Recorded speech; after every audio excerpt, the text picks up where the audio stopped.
polls just closing in a special election race in Florida that's getting major national attention tonight. It's a Florida State House district that includes President Trump's Mar-a-Lago resort. And tonight, Democrats are optimistic that Emily Gregory could beat Trump-backed candidate John Maples and flip the seat.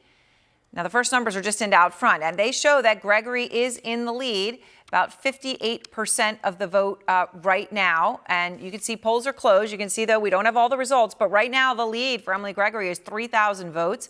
And she is out front now. She is the Democrat running in that Florida State House special election race that includes Mar-a-Lago.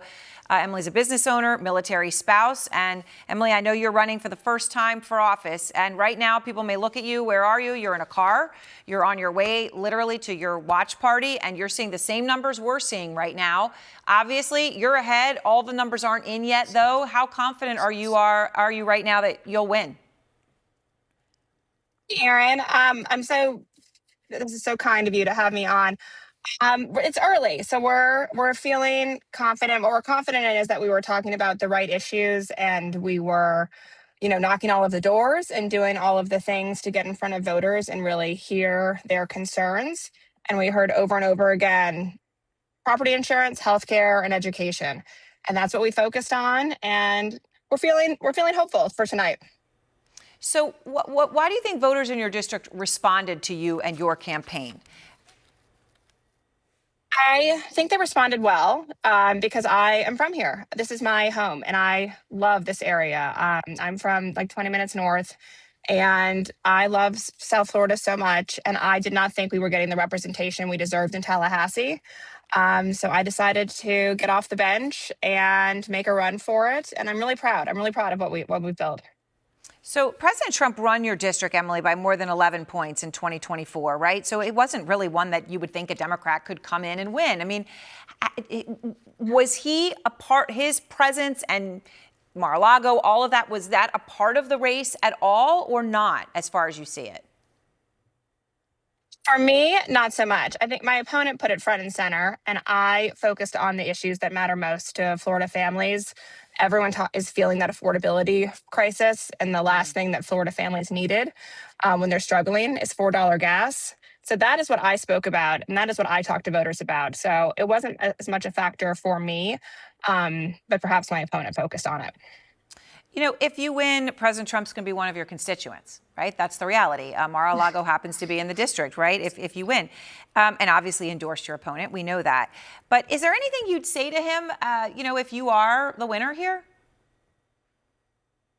I would be happy to have a conversation, and all 180,000 residents of District 87 are my priority if I'm so lucky to serve. So I will put them all with equal weight. And Emily, I want to ask you one other thing, just, as you're talking, and I know, you're a military spouse, and we're, in a war now. There are thousands of troops heading to the Middle East. How does all of this weigh on you and your family and those closest to you now? So we, as a family, are very concerned about another endless war. Of course, it's outside of the scope of the State House, but it does have personal ramifications for my family. So, I pray for our troops and I pray for our family, and I hope a resolution comes sooner rather than later. All right. Well, Emily, I really appreciate your time. And as I said, as everyone looking at Emily, she's in the car right now in North Palm Beach. She's going to the watch party. And right now, she is ahead. She is ahead by several thousand votes in the special election in Florida for the Mar-a-Lago district for the Florida State House. So, Emily, thank you very much for being with us. And Harry Enton is out front here to tell us something we don't know. And, we got had a lot that of things conversation. to tell you that I mean, you don't right? know. And Emily, obviously, I gave the numbers, right? Trump won that district by 11 points, right? So she's saying she didn't talk about Trump. We just got some new numbers. All right, yes, let's show them let's up get because them. I was looking at them. How much ahead, Lindsay? Okay, here we go. All right, so she's up 3 or 2.5. She's up. But look at the percentage of the vote. Wow. Yeah. 99% reporting. Yeah. That means very likely she is going to win in a district. Yep, 780 ahead. So, yeah. Look, that's a tiny margin, but you can look at the votes, 99 in. This is looking very good for Emily Gregory right now. Correct, the Democrat. In a district that Donald Trump won by 11 points. That is a massive shift, right? That is a double-digit shift towards the Democrat if that result holds and we have most of the vote in. And what I will say, what is so important, it is happening now in Donald Trump's backyard, but it has been happening across the country. We have seen these massive shifts in these special elections. I looked at all of them. Okay, so far to date, the state legislative, the federal special elections, and what No matter what it's for, no matter special election. Correct, for state legislative or federal for Congress. And what we've seen so far is a shift to the Democrats on average of 12 points. We have seen a shift of 12 points from the Kamala Harris baseline from what we saw. Which is about where this race looks like it's exactly right. Yeah. This is emblematic, Erin, of what we have seen nationwide, which is a double-digit shift towards the Democrats versus that 2024 baseline. Right. And actually, well, you could tell me whether my math is right. If it's slightly larger. It'd be slightly larger. Slightly larger. So what does this mean then for the midterms? Because you're taking, special elections of all sorts in all places. But now let's talk about the national midterm. Yeah, okay, we'll talk about the national midterms. There's a reason we're talking about this, and it's not just because it's in Donald Trump's backyard, though that's part of the reason why. It is because, historically speaking, special elections have forecasted what will happen in the midterm elections. I went all the way back,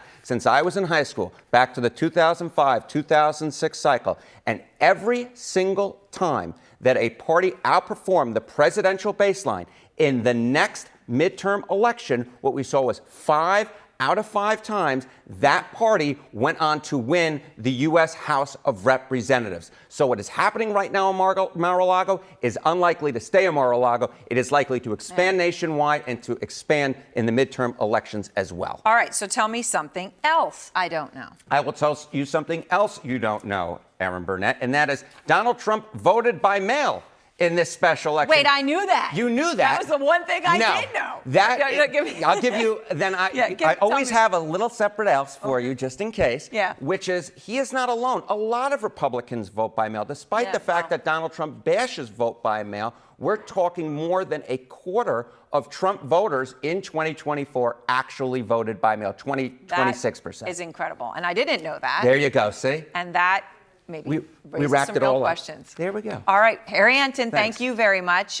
Looking as if Emily Gregory, we don't know the final results, 99%, but obviously looking very good for Emily Gregory, the Democrat in the Mar-a-Lago, Florida State House seat.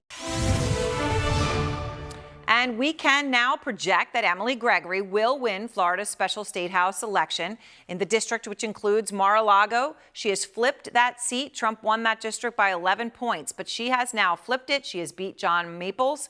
Trump endorsed him. And you just saw Emily Gregory here a few moments ago. Why does she win? She said she ran on the issue of affordability, and how that broke down things like property taxes. But we can now officially project that that message won, Emily Gregory won, and she is headed to the Florida State House, flipping a district that Trump had won by 11 points.